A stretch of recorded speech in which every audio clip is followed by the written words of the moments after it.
니케이라. 니케이는 일본의 경제신문을 말합니다. 일본 경제신문을 니혼게이자이라고 이야기하거든요. 예, 니혼게이자이 신문이라고 이야기하는데, 예, 이게 줄여서 말할 때는 니케이라고 말이 많이 합니다. 우리가 매일경제신문 이러면 줄여서 매경이라고 하는 거하고 똑같습니다. 그런데 이 일본 경제신문에서 지금 한국은 빚 때문에 세계에서 가장 위험한 국가다, 이런 기사를 냈어요. 와, 충격적입니다. 여러분 이거 한번 보세요. 한국은 소득 수준에 맞지 않는 주택담보대출을 받은 가구가 적지 않다. 이자 부담이 직격탄이 되고 있다. 이렇게 핵심적으로 언급을 했습니다. 구체적으로 말을 하면 말입니다. 예, 지금 한국은 가처분 소득 대비해서 채무 비율이 200%가 넘어선다는 거예요. 가처분 소득이라는 게 여러분, 예, 우리가 벌어서, 가게가 벌어서 남는 소득을 말하잖아요. 그 소득의 200%가 된다는 것은 결국 부채를, 벌어서 부채를 갚기가 굉장히 힘들다는 이야기가 되는 거예요. 그런데 문제는요, 지금 주택가격이 떨어지고 있다는 사실입니다. 그것도 말입니다. 최근 5년 동안 아파트 값이 2배나 뛰었는데, 예, 그 2배나 뛰은 것이 지금 떨어지는 속도가 굉장히 빨라지니까 결국 말입니다. 예, 집 산 사람들의 어떤 공포감이 굉장히 커지고요. 여기에다가 전 세계적인 금리 인상이 맞물려지면서 지금 이자에 대한 부담이 이자 폭탄이 되고 있다는 것이 핵심 내용이에요. 사실 맞거든요. 틀리지 않거든요. 진짜 심각하거든요. 여러분 보시다시피 가계부채가 지금 최고입니다. 최고. 2022년 2분기 기준으로 보면 1869조 4천억 원이거든요.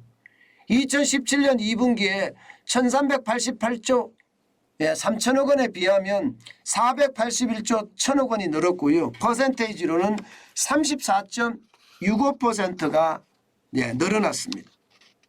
그런데 금리는 또 얼마나 오르고 있습니까? 지금 기준금리가 벌써 4%고요.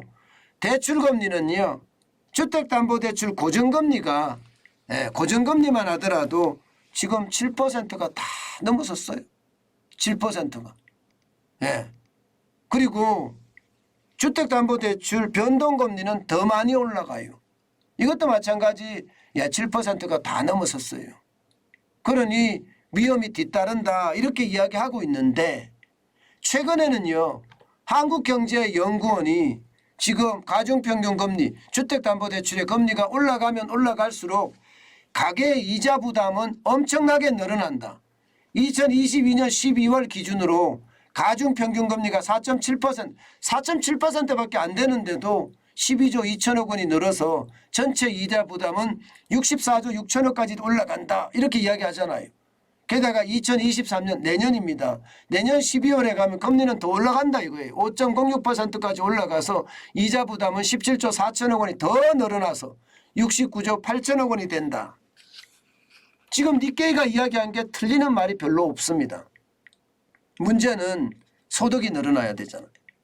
소득이 안 늘어나요. 가계의 소득이 안 늘어난다는 건 익히 알려진 사실입니다. 예, 그만큼 말입니다. 실질 소득이 줄어들고 있어요. IMF 때 실질 소득이 줄어들고 금융위기 때 마이너스 3.2%가 줄어들었잖아요.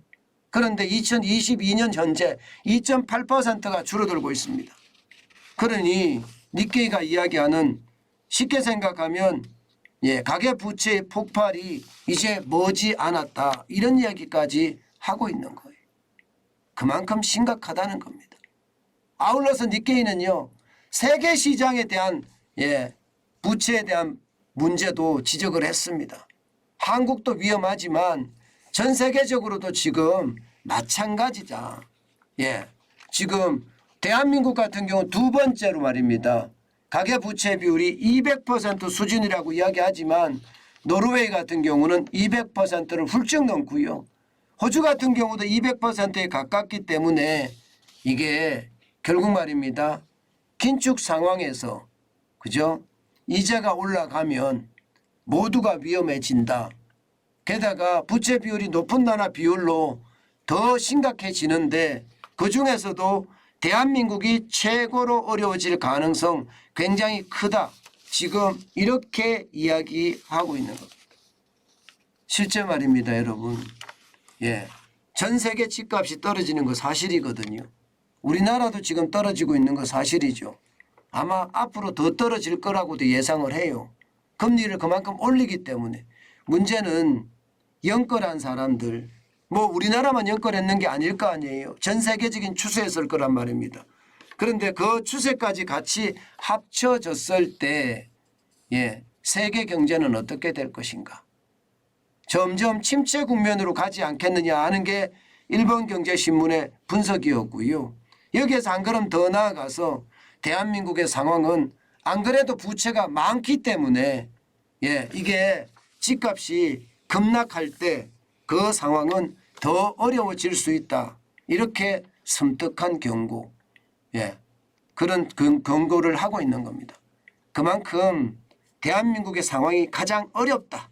가장 위험하다. 이런 표현까지 쓰고 있습니다. 저는 해외 언론에서 이렇게 보는 것 말입니다. 굉장히 저는 중요하다고 생각을 해요. 물론 어떤 분들은 그렇게 이야기합니다. 아니 해외 언론이 우리나라를 얼마나 안다고 이렇게 이야기하거든요. 아닙니다.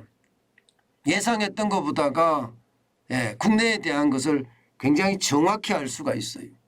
대한민국은 굉장히 열린 사회라고 제가 말씀을 드렸죠.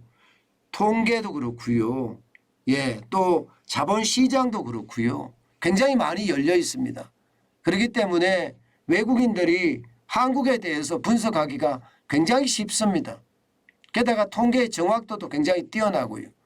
그런 통계를 바탕으로 지금 이야기를 하는 거기 때문에 우리가 한 번쯤은 귀담아 들어야 되겠다. 저는 그렇게 생각합니다. 게다가 일본경제신문은 분석을 굉장히 잘하는 그런 언론사 중에 하나이기 때문입니다.